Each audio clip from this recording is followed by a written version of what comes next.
اعوذ باللہ من الشیطان الرجیم بسم اللہ الرحمن الرحیم السلام علی الحسین وعلی علی ابن الحسین وعلی اولاد الحسین وعلی اصحاب الحسین۔ سامعین محترم، عاشورہ اور ظہور کے درمیان کیا ربط ہے؟ آیا آپس میں یہ ملے ہوئے ہیں یا ان میں کوئی ربط نہیں ہے؟ ہم یہ جانتے ہیں کہ اس امت کا افضل ترین عمل فرض کا انتظار ہے، یعنی امام مہدی کا انتظار ہے۔ افضل الاعمال امتی انتظار الفرج، یعنی میری امت کا افضل ترین عمل فرض کا انتظار ہے۔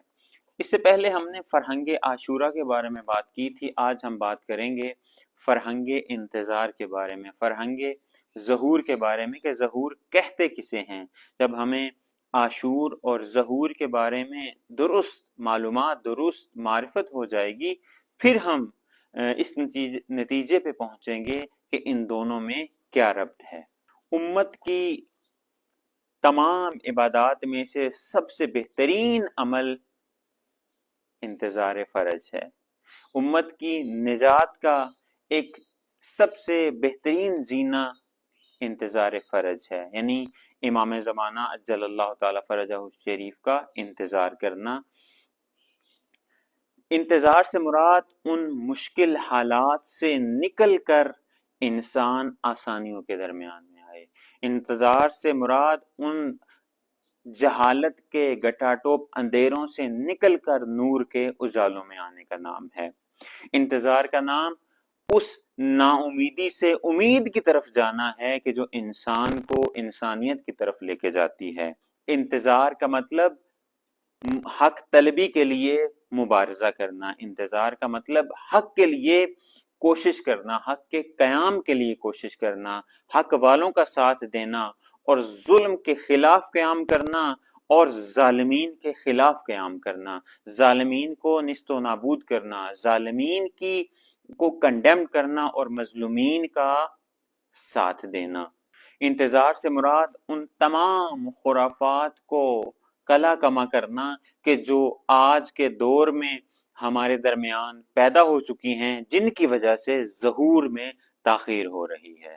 البتہ یہاں پہ ایک نقطے کی طرف اشارہ کرتا چلوں کہ انتظار کا مطلب یوں نہیں کہ انسان بیٹھ جائے، انسان بیٹھ کر فقط اور فقط یہ انتظار کرتا رہے اس امید کے ساتھ کہ امام آئیں گے تو سب کچھ ختم کر دیں گے، تمام ظلم کو ختم کریں گے، عدالت کو قائم کریں گے۔ شہید بہشتی فرماتے ہیں کہ بدترین انتظار وہ انتظار ہے کہ انسان ہاتھ میں ہاتھ رکھ کے بیٹھ جائے اور امام زمانہ کے ظہور کے لیے کوئی عملی قدم نہ اٹھائے۔ امام زمانہ کے ظہور کے لیے جو مقدمہ سازی کرنی ہے، اس مقدمہ سازی کے لیے کوئی عملی قدم نہ اٹھائے اور فقط بیٹھ کر امام کا انتظار کرے کہ امام آئیں گے تو ظلم کا خاتمہ ہوگا، امام آئیں گے تو عدل قائم ہوگا، امام آئیں گے تو ظالمین کو سزا دیں گے، امام آئیں گے تو مظلومین کا مدارا کریں گے،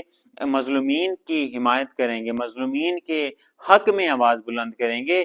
تو اگر یہ کام نہ کرے انسان تو یہ بدترین انتظار ہے کہ جس کے بارے میں بہت ساری ایسی روایات ہیں کہ انسان اگر ان روایات کی طرف رجوع کرے تو انسان کو معلوم ہو جائے گا کہ انتظار فقط ہاتھ پہ ہاتھ رکھ کے فقط بیٹھے رہنے کا نام نہیں، بلکہ انتظار کا مطلب یہ ہے کہ انسان حق کی خاطر، انسان ظہور امام زمانہ کی خاطر، انسان عدالت کی برپائی کی خاطر، انسان ظلم و فساد کے خلاف ختم کرنے کے لیے اور انسان حقیقی معنی میں عدالت علوی اور نظام مصطفی کی برپائی کے لیے کوشش کرے اور اس کوشش کو عملی اقدامات کے ذریعے سے ظہور امام زمانہ کے لیے مقدمہ سازی میں صرف کرے۔